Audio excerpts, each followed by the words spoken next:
আসসালামু আলাইকুম প্রিয় দর্শক, দেখতে পাচ্ছেন যে চট্টগ্রামের রাউজানে বিএনপির দুপক্ষের সংঘর্ষে এখানে প্রায় দুপক্ষেরই বেশ ক্ষতি হয়েছে এবং দুপক্ষের গাড়ি এবং বেশ কিছু মোটরসাইকেল এখানে পুড়িয়ে দেওয়া হয়েছে। আপনারা দেখতে পাচ্ছেন, আমি আপনাদেরকে দেখানোর চেষ্টা করছি মূলত যে এখানে চট্টগ্রামের যে কেন্দ্রীয় ভাইস চেয়ারম্যান গিয়াসউদ্দিন কাদের চৌধুরী 9ই আগস্ট তাদের একটা কর্মসূচি আছে, সেই কর্মসূচিকে ঘিরে কিন্তু এখানে একটি মোটর শোভাযাত্রা আজকে তাদের কর্মসূচি পালন করছিল, মোটর শোভাযাত্রা। এবং অপরদিকে যে বিএনপি নেতা গোলাম আকবর খন্দকার, এখানকার স্থানীয় সাবেক এমপি, তিনি কিন্তু এখানে একটি মহিউদ্দিন আহমেদ যে সাবেক বিএনপি নেতা, তার যে কবর জিয়ারত যে একটি কর্মসূচি, সেই কর্মসূচিকে ঘিরে তারা কিন্তু রাউজানের দিকে, উত্তর রাউজান দিকে যাচ্ছিলেন এবং সেখানে কিন্তু দুপক্ষের এই মুখোমুখি সংঘর্ষ হয় এবং সেই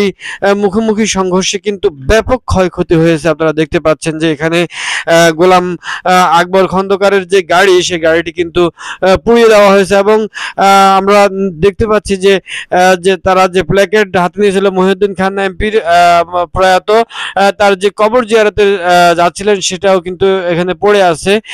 তো এভাবে কিন্তু দুপক্ষের সংঘর্ষে, ব্যাপক সংঘর্ষ যখন জড়িয়ে পড়ে, তখন কিন্তু কেন্দ্রীয় ভাইস চেয়ারম্যান গিয়াসউদ্দিন কাদের চৌধুরীর যে মোটর শোভাযাত্রা, মোটর শোডাউন শোভাযাত্রা, সেখানে মোটর শোভাযাত্রা, সেখানের লোকজন কিন্তু হামলা করে এখানে যে গোলাম আকবর খন্দকার তার যে লোকজন, তারা মুখোমুখি সংঘর্ষের ফলে কিন্তু এখানে গাড়ি ভাঙচুর সহ বেশ কিছু আপনারা দেখতে পাচ্ছেন যে মোটরসাইকেল কিন্তু আগুন জ্বলতেছে এবং যে এখানে কিন্তু গোলাম আকবর খন্দকার তিনি কিন্তু আহত হয়েছেন এবং তিনি কিন্তু ইতিমধ্যে হসপিটালে আছেন।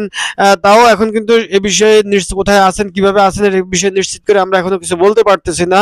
তো এই অবস্থায় তার যে কিছু অনুসারী, তারা কিন্তু গাড়ির অপোজিটে আছেন এবং এখানে এখন কিন্তু পুলিশ এবং আইন শৃঙ্খলা বাহিনীরা এসে কিন্তু অবস্থা নিয়ন্ত্রণে নিয়ে নিয়েছেন এবং আপনারা দেখতে পাচ্ছেন যে মোটরসাইকেলের টায়ার এবং মোটরসাইকেল এখনো কিন্তু ধাউ ধাউ করে জ্বলতেছে এবং যে গোলাম আকবর খন্দকারের গাড়িটি, সেই গাড়িটি কিন্তু এখানে প্রায় ভাঙচুর হয়ে একেবারে ধ্বংসাবশেষের মতো পড়ে আছে।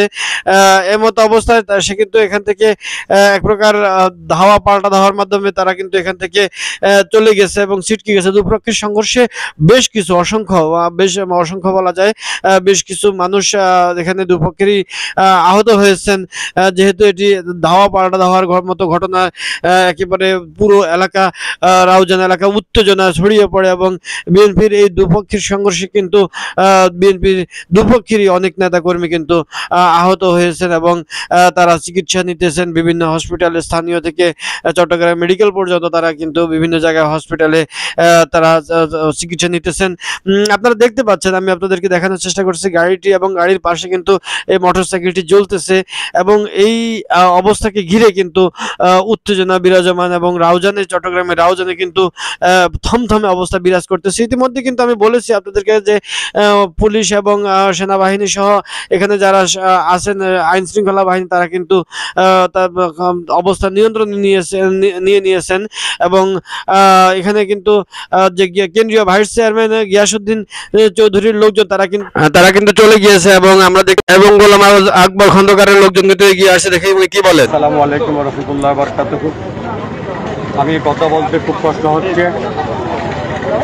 আসলে আপনারা যে সাক্ষাৎকার নিতে আসছেন, সমস্ত রাউজানবাসী আজকে দেখেছেন, আমি জেলা স্বেচ্ছাসেবক দলের জয়েন্ট সেক্রেটারি।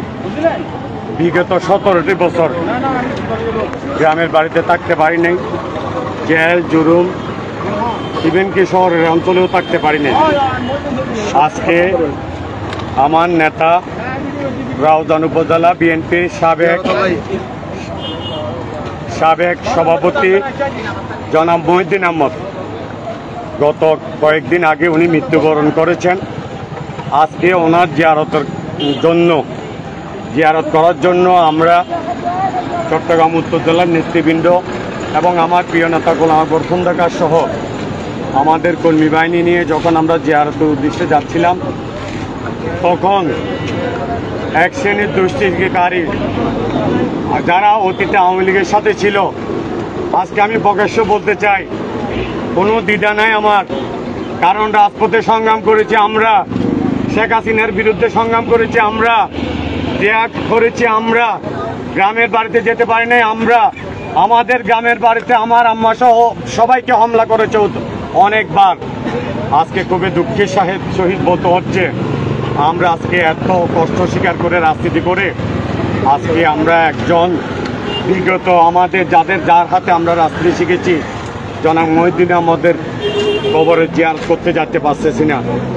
আমি আজকে আপনাদের মাধ্যমে আপনাদেরকে জানাচ্ছি যে ন্যাক্কারজনক হামলা, বিশেষ করে আমার নেতার উপর যে গোলামনগর খন্দকার খুব বেশি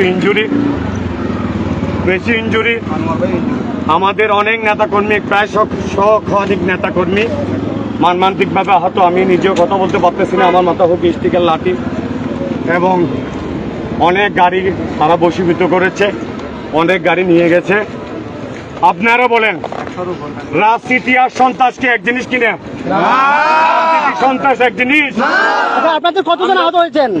আমরা প্রায় শতাধিকের কাছাকাছি আহত, শতাধিক আমি বলি বেশ কিছু, আমি অগণিত এখনো পর্যন্ত সঠিক তথ্য আপনাদেরকে দিতে পারতেছি না, যেহেতু আমি যখন